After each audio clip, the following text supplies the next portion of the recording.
मुख्यमंत्री भूपेन्द्र पटेले गांधीनगर में अंतरिक्ष उपयोग केन्द्र अमदावाद द्वारा आयोजित स्पेस एप्लिकेशन्स रिजियोनल मीटનું ઉદ્ઘાટન કર્યું। આ એક દિવસીય મીટમાં ઇસરોના વૈજ્ઞાનિકો, નીતિ નિર્ધારકો અને ઉદ્યોગ અગ્રણીઓએ ભાગ લીધો। કાર્યક્રમમાં વિકાસ કાર્યક્રમો, આપત્તિ વ્યવસ્થાપન અને વ્યૂહાત્મક ક્ષેત્રોના આયોજનમાં સ્પેસ ટેકનોલોજીના મહત્તમ ઉપયોગ પર ભાર મૂકવામાં આવ્યો।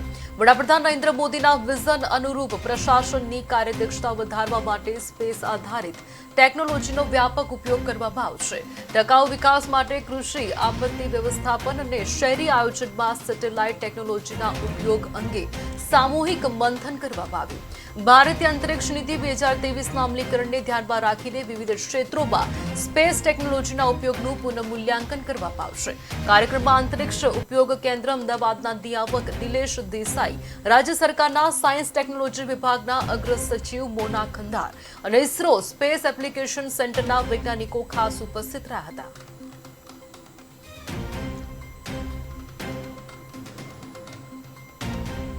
શ્રીનું એક ખાસ વિઝન છે કે ટેકનોલોજીને મહત્તમ એને પ્રોત્સાહિત કરીને ભારતને વિકસિત રાષ્ટ્ર બનાવવા તરફ ટેકનોલોજી મારફતે ઝડપથી આપણે એ દિશામાં આગળ વધીએ। તો એમાં જે સ્પેસ ટેકનોલોજી છે, આપ સર્વે જાણો છો, ખૂબ અગત્યનો ભાગ, બહુ મહત્ત્વનો ભાગ ભજવે છે। ડેવલપ વિકસિત રાષ્ટ્રો જેમ કે અમેરિકા, યુરોપ, આ બધામાં સ્પેસ ટેકનોલોજીનો ખૂબ ઉપયોગ થઈ રહ્યો છે। તો માનનીય વડાપ્રધાનશ્રીએ સૌ પ્રથમ વખત સ્પેસ ક્ષેત્ર જે એક ફક્ત ગવર્મેન્ટ સુધી સીમિત હતું એને ઓપન કરીને, એને એક્સપાન્ડ કરીને એમાં વિવિધ નીતિઓ લાવ્યા। અને ગુજરાત સરકાર છે એ ભારત સરકાર તેમજ માનનીય વડાપ્રધાનશ્રીના વિઝન સાથે બિલકુલ સિનર્જી રાખીને આગળ વધવાની કામગીરી કરે છે।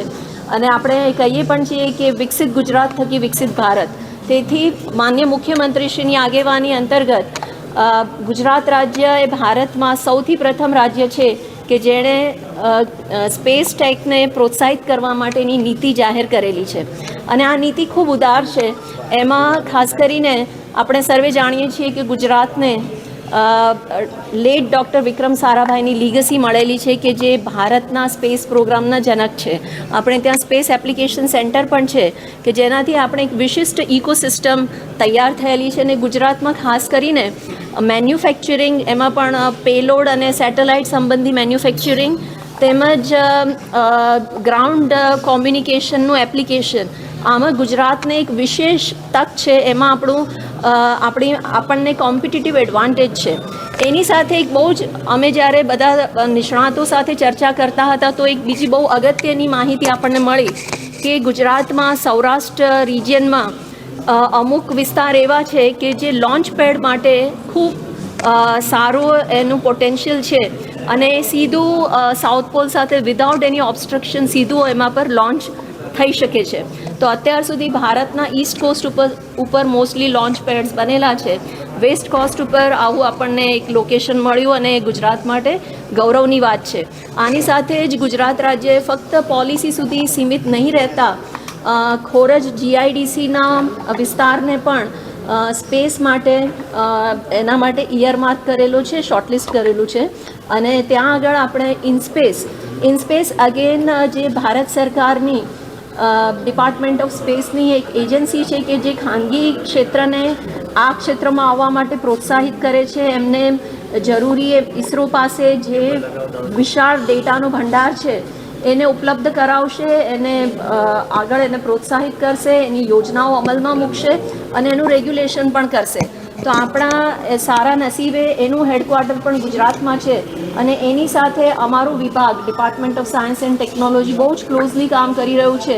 અને ખોરજમાં જે સ્પેસ પાર્ક આવી રહ્યો છે એમાં એક કોમન સર્વિસ માટેનું અમે સેન્ટર પણ ઉપલબ્ધ કરાવવા જઈ રહ્યા છીએ। મેડમ, સૌરાષ્ટ્રની અંદર લોન્ચ પેડ તમે કહો છો જગ્યા મળી, ક્યાં વિસ્તારની અંદર મળી શકે? એમાં 3-4 લોકેશન છે, એનું હજી પણ સર્વે ને બધું ચાલી રહ્યું છે।